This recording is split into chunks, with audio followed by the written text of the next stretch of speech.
बच्चों, आज बड़ा इंटरेस्टिंग टॉपिक है। इस पे अक्सर क्वेश्चन कॉम्पिटेटिव एग्जाम में आते हैं और अगर ये कॉन्सेप्ट क्लियर होता है तो वो क्वेश्चन बड़ी आसानी से हो जाते हैं, नहीं तो बड़ा लेंथी पड़ता है।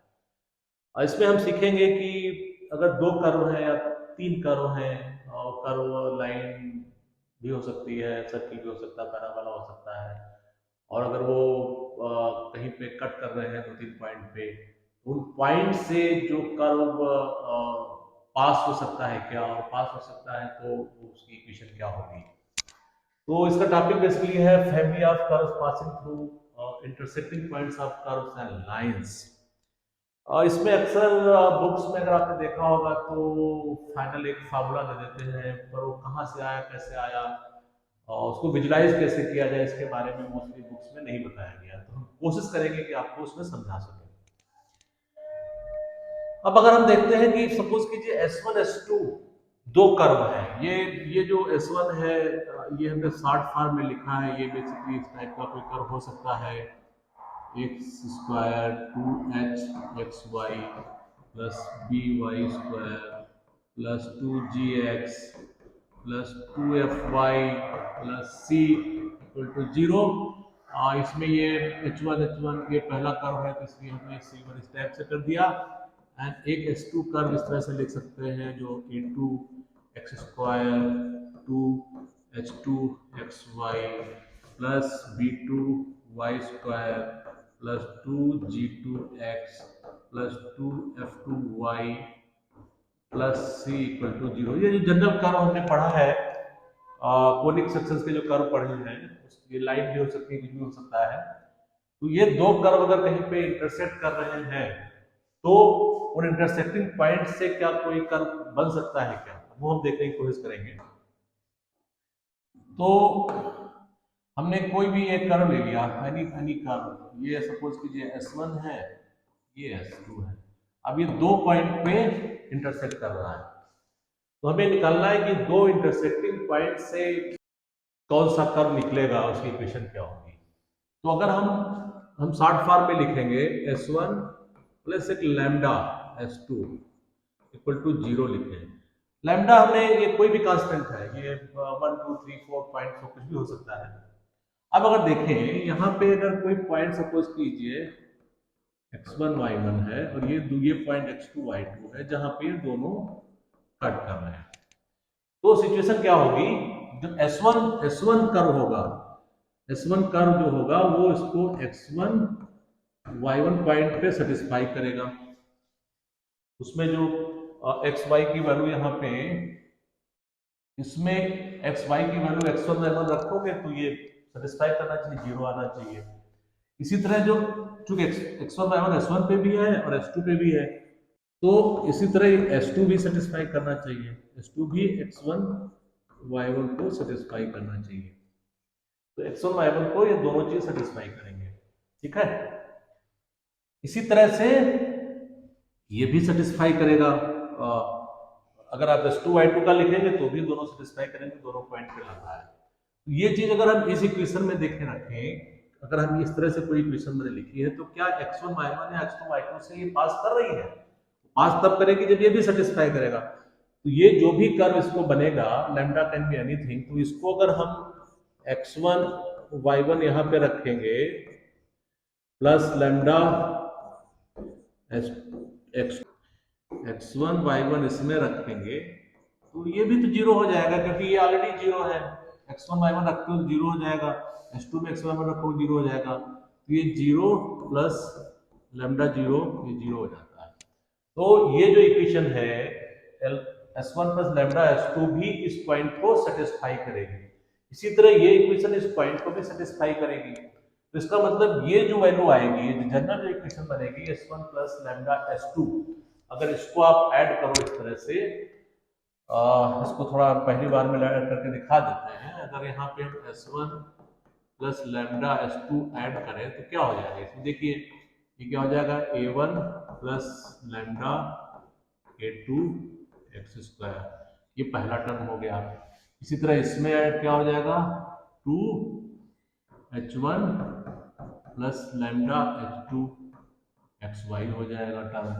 इसी तरह b1 प्लस लैम्डा b2, ये वाई स्क्वायर हो जाएगा, plus 2g1 plus lambda g2 हो जाएगा, x ये plus 2f1 plus f2 lambda y plus c1 plus c2 lambda equal 0।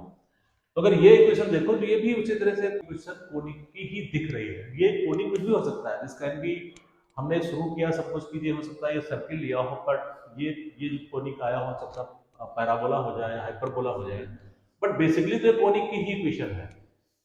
तो इससे आपको ये आइडिया लग गया होगा कि दो कर्व अगर कहीं से आपस में मिल रहे हैं कहीं पे दो पॉइंट पे, तो अगर हम इस टाइप से अगर लिख दें, इस टाइप की कोई इक्वेशन लिख दें, तो वो इन दो पॉइंट को सेटिस्फाई करेगी। मतलब ये कर्व जो है, देखिए भी कर्व की इक्वेशन है, ये कर्व दो लाइन से पास हो रहा है, इसका मतलब ये कर्व फैमिली ऑफ कर्व है। ओनली थिंग कि लैम्डा की डिफरेंट डिफरेंट वैल्यू के लिए अलग अलग कर्व बन जाएगा। लैम्डा की वैल्यू जो भी, अब वो उसके लिए जो क्वेश्चन आप देखोगे तो क्वेश्चन में हो सकता है एक फर्दर कंडीशन दी होगी, जो कर्व यहां से और यहां से भी पास हो प्लस एक थर्ड पॉइंट से पास हो, वो थर्ड पॉइंट की वैल्यू अगर इस पे रखोगे, इसको सेटिस्फाई करोगे, तो लैम्डा की वैल्यू आ जाएगी। या कोई और कंडीशन दे सकते हैं कि थर्ड कर्व अगर सपोज कीजिए ये शुरुआत में हमने ये सर्किल लिया था, तो बेसिकली ये सर्किल ही बनेगा, वो भी हम बाहर जाएंगे क्योंकि उसमें एक्स वाई टर्म रहेगा ही नहीं, और एक्स स्क्वायर वाई स्क्वायर के जो कोफिशिएंट है दोनों बराबर ही होंगे। तो उसमें मान लिया कह सकते हैं कि भाई जो थर्ड जो फैमिली ऑफ सर्किल बनेगा, उसमें हमें वो सर्किल चाहिए जिसकी ये पर्टिकुलर रेडियस है। उस वो जो फर्दर कंडीशन आपको दी गई होगी, उसके बेसिस पे ये लैम्डा की वैल्यू आ जाएगी और आपका क्वेश्चन का आंसर आ सकता है। तो ये कंसेप्ट बेसिकली है जहाँ पे दो कर्व इंटरसेक्टिंग कर्व हैं, उनके इंटरसेक्टिंग पॉइंट से आप कैसे एक कोई इक्वेशन निकाल सकते हो। अब इसके हम और सारे रूप देखेंगे। अच्छा, अब वो कर्व उसमें फिर से हम बता दें, ये तो हमने ये कर्व जो इसमें कॉन्सेप्ट को आप समझने की कोशिश करें, यहाँ पे हमने s1 प्लस लैम्डा 2 किया, तो वो जो कर्व आया ये कोनिक कर्व से शुरू हुए थे, कोनिक कर्व पे ही आएंगे, क्योंकि देखिए सब किया वही आ गया। पर ये सिचुएशन ऐसी भी तो हो सकती है, हम ऐसा भी लिख सकते हैं, अगर s1 plus lambda s2 multiplied by s2 कर दें, this would be some curve, may be not second degree curve जो कोनिक पर है, क्योंकि ये भी तो सेटिस्फाई करेगा, s2 ऑलरेडी, ये भी जीरो रहेगा, ये भी जीरो का, दोनों पॉइंट को सेटिस्फाई करेगा, तो ये भी एक कर्व हो सकता है, but it may not be conic section curve. कोई और भी कर्व हो सकता है जिसमें इसमें क्या हो जाएगा, देखिए इस वाले फॉर्म में x की पावर 4 वाले टर्म भी होंगे, y की पावर 4 वाले भी टर्म होंगे, ये भी एक्स स्क्वायर वाई स्क्वायर वाले भी टर्म होंगे इस मल्टीप्लिकेशन में। तो ये भी कोई कर्व होगा, बट डिफरेंट कर्व होगा, पर वो कर्व भी इन्हीं पॉइंट से पास हो रहा होगा। तो मेनी पॉसिबिलिटीज आर देयर, और इनफैक्ट एक पॉसिबिलिटी ये भी हो सकती है कि s1 s2 plus lambda s2 square कुछ भी कर लीजिए, या s1 multiplied by s1 plus lambda s2 zero, इसके वेरियस कॉम्बिनेशन हो सकते हैं। ये सारे के सारे जो कर्व बनेंगे, मतलब it's not definite curve, multiple curve बन सकते हैं जो इन पॉइंट से पास होंगे। ओनली थिंग अभी हम we are interested in only second degree equation, तो हम उसी पे रिस्ट्रिक्ट करेंगे, बट जस्ट फॉर कॉन्सेप्ट कि हमने यहाँ पे लीनियर सम किया था, बट अगर उसका स्क्वायर और क्यूब, इनफैक्ट क्यूब कर ले तो क्या होगा, s2 का क्यूब भी कर सकते हो, तो भी कोई कर्व बनेगा, और वो बड़ा डिफरेंट टाइप का कर्व बनेगा, क्योंकि उसमें फिर हो सकता है x की पावर 6 भी हो, y की पावर 6 भी हो, तो सेकंड डिग्री कर्व नहीं होंगे, कर्व कुछ अलग टाइप के होंगे। बट उससे आपको ये आइडिया लगेगा तो why we have taken this thing, why linear sum s1 plus lambda s2 ही किया, बाकी भी किया जा सकता है, but then will go beyond second degree curve. हम आते हैं, अगर उसी का स्पेसिफिक फॉर्म लेते हैं कि अगर एक s1 कर्व है, ये s1 कर्व है, एंड ये कोई लाइन l1 है, तो s1 और लाइन l1 अगर है, तो इससे कौन से कर्व पास होंगे, इनके जो इंटरसेक्टिंग पॉइंट ये होंगे, इंटरसेक्टिंग पॉइंट जो होंगे, यहाँ से कौन से कर्व पास होंगे। ये सिंपल, आप अगर उसी से जाए। अभी पहले जब हमने पढ़ा था कि ये लैम्डा L1 इक्वल टू 0, ये कर्व पास हो सकते हैं, ठीक है।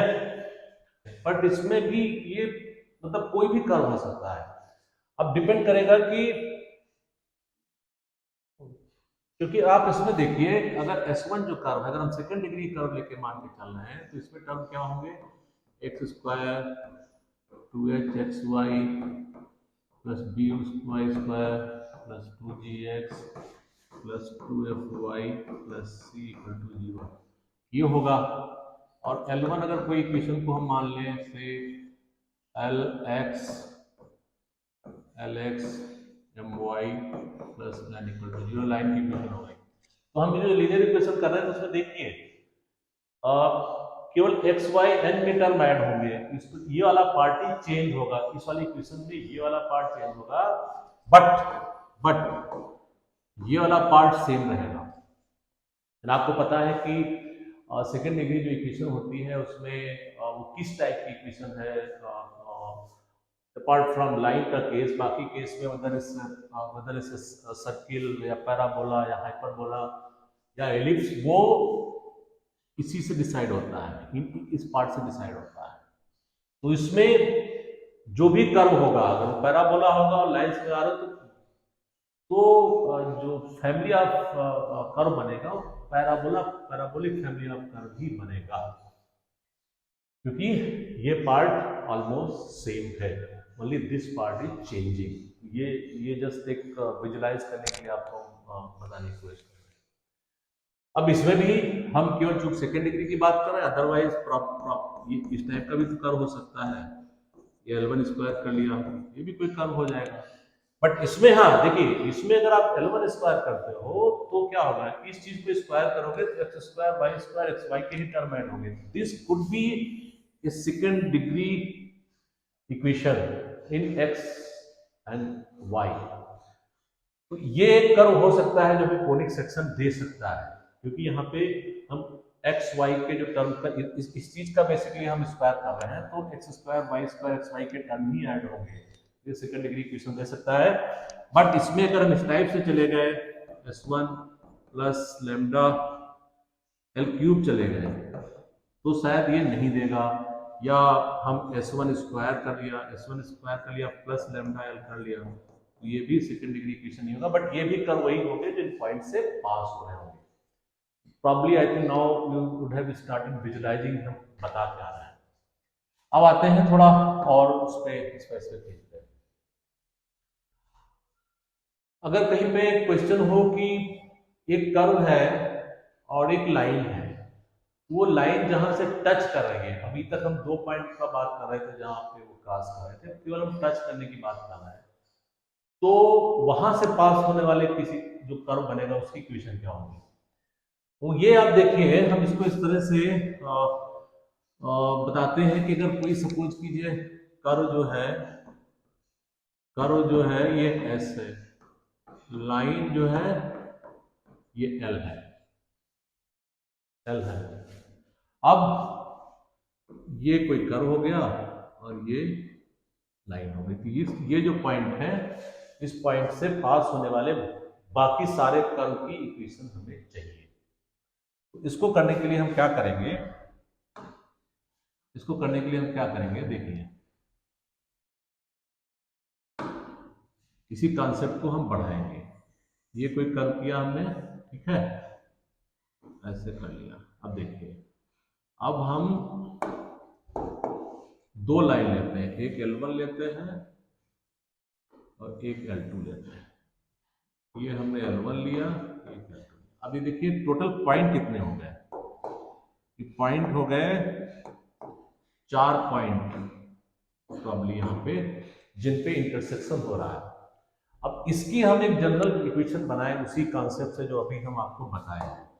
तो अगर हम इसको ऐसे लिखें, हम कहें कि अगर ये एस था कर्व, तो ये इन पॉइंट से, ये जो रेड पॉइंट मैंने बताया, इनसे पास होने वाला जो कर्व बनेगा उसकी इक्वेशन अगर ऐसी होगी, के लैम्डा 1 के multiplied by L1 multiplied by L2 equal to 0। और मैं कहूं कि ये चीज हमने जो चूज की है ये चारों पॉइंट से पास होने वाली इक्वेशन है।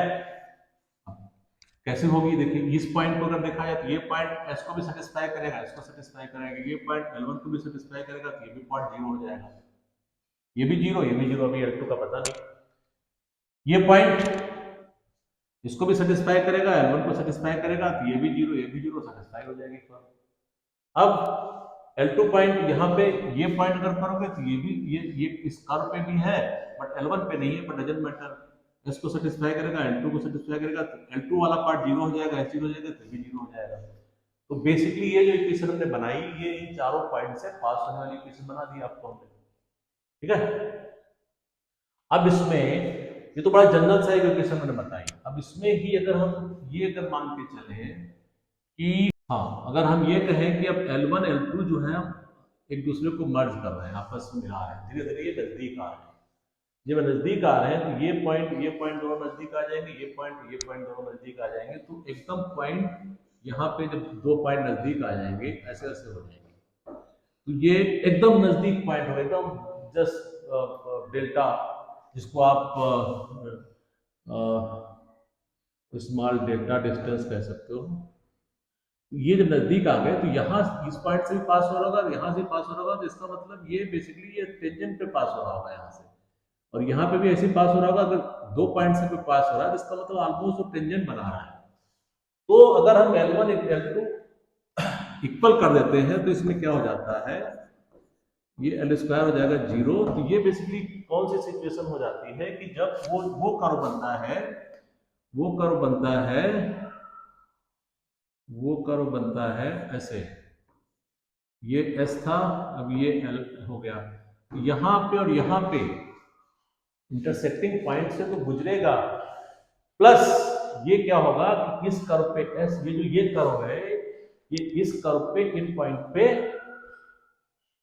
टेंजेंशियल भी होगा, मींस काट नहीं रहा होगा, ये बेसिकली कुछ टेंजेंशियल टाइप से भी होगा, इससे जो भी कर्व बनेगा ये काट नहीं रहा होगा, टेंजेंशियल ही होगा। अब उसमें अगर ये पॉइंट, ये लाइन एकदम इसको टच कर जाएगी, ये पॉइंट, ये अगर सिचुएशन ऐसी हो गई, ये S हो गया, L हो गया, तो केवल इस टेंजेंट से जहां पे ये पॉइंट टच कर रहा होगा वहां से पास करने वाला कर्व बन जाएगा, बट वो कहीं क्रॉस नहीं कर रहा होगा, वो टेंजेंट ही होगा। मतलब ये दोनों कर्व, ये कर्व भी ऐसा है, दूसरा कर्व भी ऐसा बन जाएगा, मतलब कुछ इस टाइप से, मतलब कहीं पे भी वो कटेगा नहीं। तो इस टाइप के कर्व की इक्वेशन बन जाएगी जो बेसिकली उस पॉइंट पे दोनों कर्व पे कोई एंगल नहीं बन रहा होगा, ऐसा कर्व ऐसे कर्व नहीं होंगे, बेसिकली दोनों पॉइंट पे कुछ ऐसे कर्व होंगे, अगर ये पॉइंट होगा तो ये ऐसे कर्व होगा, ठीक है। तो एक तो ये सिचुएशन हो गई जहां पे हम निकाल सकते हैं कि अगर कोई L लाइन है तो अगर वो टेंजेंशियल लाइन है तो उस पॉइंट से अगर हम कोई ये general equation family of curve की निकालेंगे तो ये होगा जो इस पॉइंट को पास करते हुए कर्व बनेगा उसकी होगी, और वो और टेंजेंट होगी इसकी भी, दोनों को काटेगी, नहीं तो लेगी पॉइंट काटेगी, पास करेगी। अब आते हैं सिचुएशन, अभी तक हम जनरल कर्व की बात कर रहे थे, अब थोड़ा स्पेसिफिक पे आते हैं। जैसे एक सर्किल है, ओके, ये सर्किल का S है एंड एक कोई लाइन है, तो इनके जो पॉइंट है इनसे पास करने वाले जो कर्व होंगे वो क्या होंगे, ये क्या होंगे, S plus lambda L equal to zero, lambda is again any constant. अब यहाँ पे आप देखिए जो L इज लीनियर पार्ट, तो जो सर्किल का एक्स स्क्वायर, सर्किल में एक्स वाई का कोई कोफिशिएंट होता नहीं और एक्स स्क्वायर वाई स्क्वायर के बराबर होते, कोफिशिएंट बराबर होते, तो वो हमेशा बराबर ही रहेंगे। इस सिचुएशन में ये फैमिली ऑफ सर्किल ही मिलेगा, ये फैमिली ऑफ सर्किल ही मिलेगा, ये फैमिली ऑफ सर्किल ही मिलेगा। ये equation basically family of circle हो गई, एक सर्किल है और अगर एक लाइन है, दोनों का इंटरसेक्ट करना है जिन पॉइंट से, इनसे पास होने वाले फैमिली ऑफ सर्किल की इक्वेशन चल रही। तो ये हो गया एक स्पेसिफिक एग्जांपल। अब अगर एक एग्जांपल हम देते हैं कि दो सर्किल है ऐसे ऐसे, ये अगर ये इन पॉइंट पे काट रहे हैं तो इनसे पास होने वाले कर्व की इक्वेशन क्या होगी, तो इसमें भी ऐसे एक सर्किल S1 है, दूसरा S2 है, तो लैम्डा कम हो गया, तो ये फैमिली ऑफ सर्किल बनेगा। ये हमने ऑलरेडी सम करके दिखाया था कि इससे जब सम करोगे तो देखिए दोनों के केस में एक्स स्क्वायर वाई स्क्वायर के टर्म बेसिकली सेम ही हो जाएगी, क्योंकि इधर का जो कोएफिशिएंट होगा एक्स स्क्वायर का और इधर का होगा तो उसमें खाली लैम्डा मल्टीप्लाई होकर के ऐड हो जाएगा, और वही चीज वाई स्क्वायर होगी तो कोएफिशिएंट बराबर होंगे, एक्स वाई का कोएफिशिएंट होगा नहीं, तो ये भी फैमिली ऑफ सर्किल को ही रिप्रेजेंट करेगी। ओनली थिंग इसमें लैम्डा -1 नहीं होना चाहिए, क्योंकि माइनस हो गया तो एक्स स्क्वायर वाई स्क्वायर के टर्म माइनस हो जाएंगे, क्योंकि ये मान लिया एक हमने सर्किल ये ले लिया 2x इक्वल टू 0, दूसरा सर्किल हमने स्पेसिफिक सर्किल ले रहा हूँ वाई स्क्वायर प्लस जो एनीवे कुछ लिख लिया से 3y इक्वल टू 0। अब इसको माइनस अगर कर दोगे, ये लैम्डा -1 हो जाएगा तो एक्स स्क्वायर वाई स्क्वायर के टर्म भी माइनस हो जाएंगे, तो बचेगा कि एक्स वाई बचेगा, 2x - 3y बचेगा, दैट इज 9 की इक्वेशन हो जाएगी। तो फैमिली ऑफ सर्किल की इक्वेशन यही रहेगी। इन केस हम S1 माइनस S2 कर देते हैं तो सिचुएशन क्या होगी, दिस इज इंपॉर्टेंट। अब ये S1 है, ये S2 है, तो S1 माइनस S2 करोगे तो ये भी कर्व की इक्वेशन ही होगी जो इन पॉइंट से पास कर रही होगी, बट ये इक्वेशन क्या बन जाएगी, ये लीनियर इक्वेशन होगी, क्योंकि इसमें एक्स स्क्वायर के टर्म और वाई स्क्वायर के टर्म जो है चले जाएंगे, केवल इसमें टर्म जो क्या होंगे, कोई ए का टर्म होगा, एक्स का टर्म होगा, कोई वाई का टर्म होगा, कोई सी का टर्म होगा, तो इस टाइप की सिचुएशन आएगी अगर आप S1 माइनस S2 करते हो। जब आप वो करते हो कि इक्वेशन को ऐसा सेट कर देते हो कि एक्स स्क्वायर वाई स्क्वायर के टर्म जो है ओनली 1 हो जाए कोएफिशिएंट, यहाँ पे भी कोएफिशिएंट 1 हो जाए, वहां भी कोएफिशिएंट हो जाए, उतना करने के बाद अगर S1 माइनस S2 करते हो तो एक लीनियर इक्वेशन बन जाएगी। तो इसका मतलब ये जो लीनियर इक्वेशन बनेगी और ये 2 पॉइंट से पास हो रही है, तो लाइन की इक्वेशन है, 2 पॉइंट से पास हो रही है, तो इसका मतलब ये लाइन होगी। तो ये कार्ड की इक्वेशन आ जाती है अगर दो सर्किल को S1 माइनस S2 करो, जहां पे एक्स स्क्वायर का कोएफिशिएंट है, वाई स्क्वायर का कोएफिशिएंट, एक्स स्क्वायर का वाई दोनों का कोएफिशिएंट 1 कर दो और माइनस कर दो, तो जो इक्वेशन आएगी वो कार्ड की इक्वेशन आ जाती है कि दो सर्किल अगर जहां पे मिल रहे हैं वहां से पास होने वाले कार्ड की इक्वेशन क्या होगी, ये बड़ी आसानी से निकल आती है। ओके, अब आते हैं कि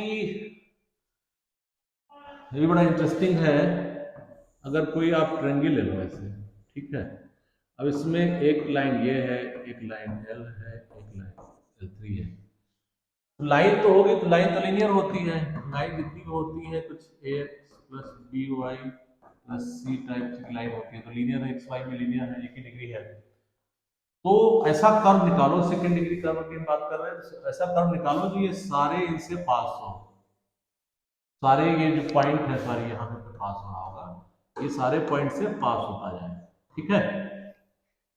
अब इसमें क्या करोगे, तो इसमें अगर हम सपोज कीजिए लाइन है, अगर हमने ऐसे लिख दिया है L1 L2 प्लस लैम्डा को एक constant, L3 plus mu L3 L1 plus 0, मतलब ये कांस्टेंट है, बट ये फैमिली ऑफ कर्व है तो ये कांस्टेंट अलग अलग कर्व के लिए अलग अलग कोई वैल्यू रखेगा। अब यहाँ अगर हम ऐसे लिख दें तो देखिए ये पॉइंट क्या है, पूरी इक्वेशन को सेटिस्फाई कर रहा है, पर ये देखिए ये पॉइंट क्या हो गया, इसके लिए L1 L3 0 हो जाएगा, तो ये वाला L1 हो गया 0, ये L3 यहाँ पे भी 0 हो गया, यहाँ पे फिर भी L1 0 हो गया, यहाँ भी L1 लिखा हुआ है, ये पॉइंट पे क्या होगा, ये L2 को सेटिस्फाई कर रहा है, L3 और L2 0 हो जाएगा, L2 0 हो गया, L3 0 हो गया, फिर L3 0 हो गया, पूरी इक्वेशन सेटिस्फाई हो गई। इसी तरह ये भी सेटिस्फाई हो जाएगा, तो ये जो इक्वेशन है L1 L2 plus lambda L2 L3 plus mu L3 L1, ये किसी कर्व को रिप्रेजेंट करेगी जो तीनों पॉइंट से पास हो रहा हो। अब वो कर्व क्या होगा, वो आप जब कर्व बनाओगे तो उसमें जो कंडीशंस है उसको देख के कि अगर दोनों के एक्स स्क्वायर वाई स्क्वायर के जो कोएफिशिएंट बराबर है और एक्स वाई का कोई कोएफिशिएंट नहीं है तो सर्किल हो जाएगा, अगर बाकी कंडीशन है वो आप देख सकते हो। तो इस टाइप का भी क्वेश्चन आपको पूछा जा सकता है। और एक अब अगर हम ये निकालें कि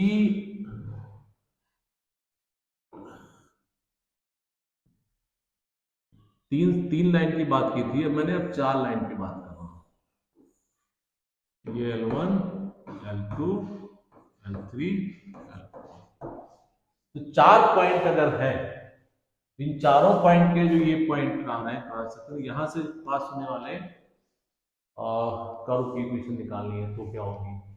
अभी देखिए इसमें अगर हम इस तरह से लिख दें L1 L2 के some constant L3 L4 equal to 0। अब देखिए ये क्या सारे पॉइंट इसको सेटिस्फाई कर रहे हैं।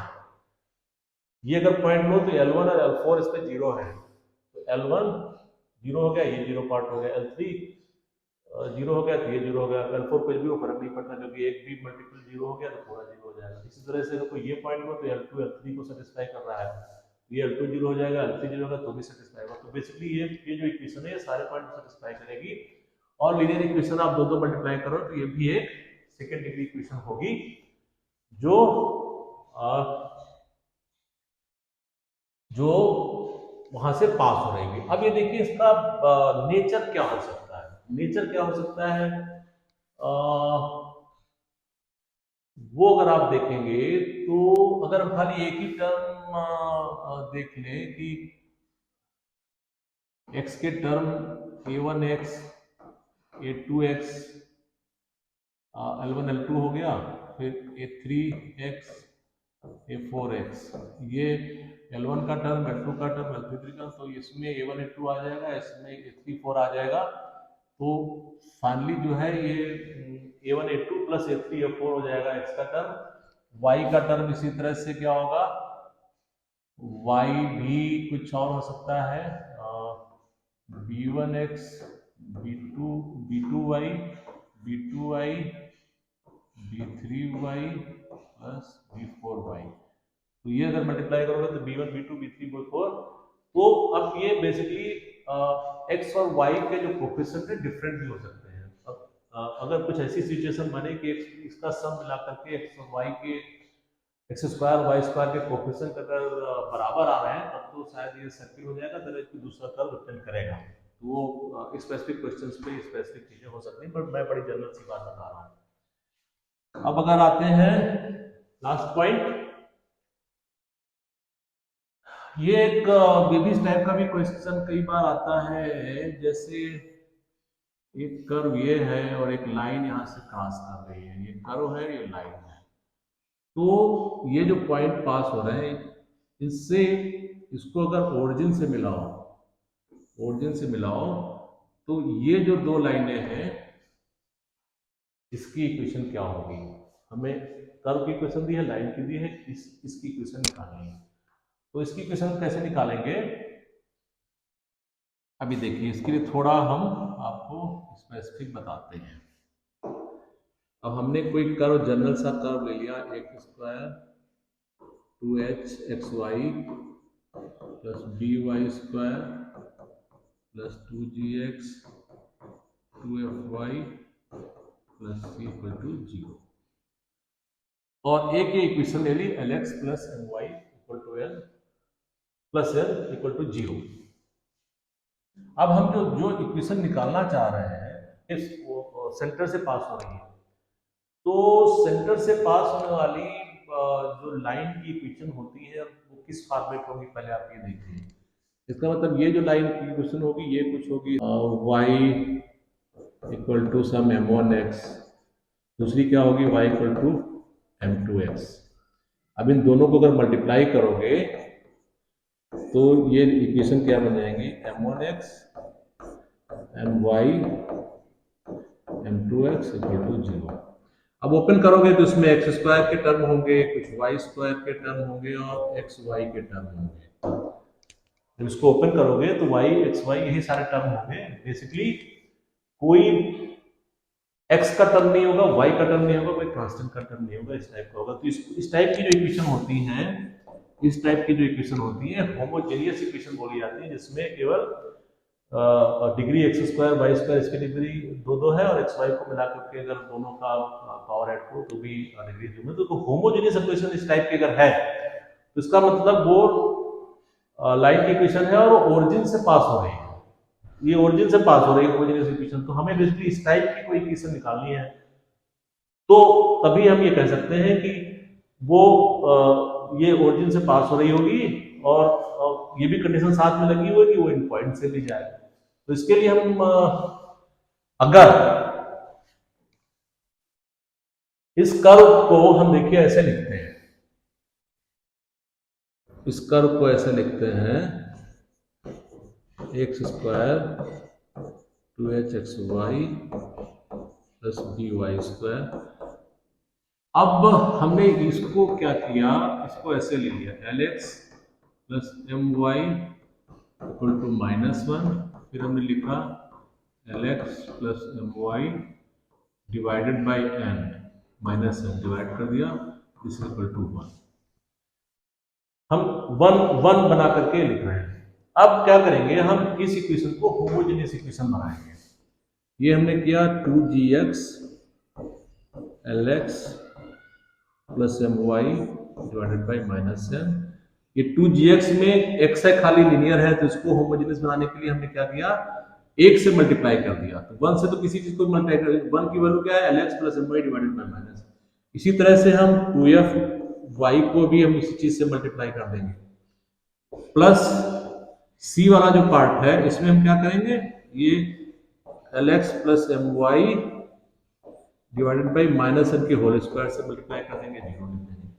अभी देखिए ये इक्वेशन भी क्या है, हमने क्या चेंज किया, ये पॉइंट और ये पॉइंट की अगर वैल्यू हम यहाँ पे फिट करें तो कोई वो तो सेटिस्फाई करेगा, क्योंकि ये पार्ट जो है ना, जब ये ब्रैकेट वाला पार्ट है तो 1 ही है, इसकी वैल्यू हमेशा 1 रहेगी, इसमें कुछ भी रख के ये तो 1 ही रहेगी, प्लस ये पूरी इक्वेशन भी सेटिस्फाई करेगी। तो ये बेसिकली जो इक्वेशन है, ये जो भी ये इक्वेशन है, जो भी किसी भी कर्व की इक्वेशन बनी वो इन दोनों पॉइंट से पास हो रही है, तो आपको क्लियर हो गया।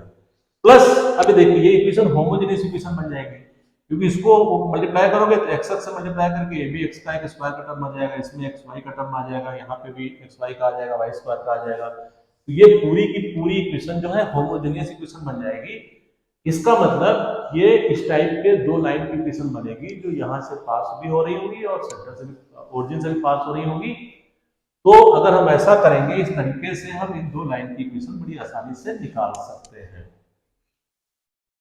इसमें अक्सर क्वेश्चन आते हैं, बड़े इंटरेस्टिंग क्वेश्चन होते हैं, बुक्स में भी होंगे, उनको लगाइए। और लगता है कि आज का लेक्चर आपको बड़ा अच्छा लगा होगा, क्योंकि इस तरह से किसी बुक में समझाया नहीं गया हुआ।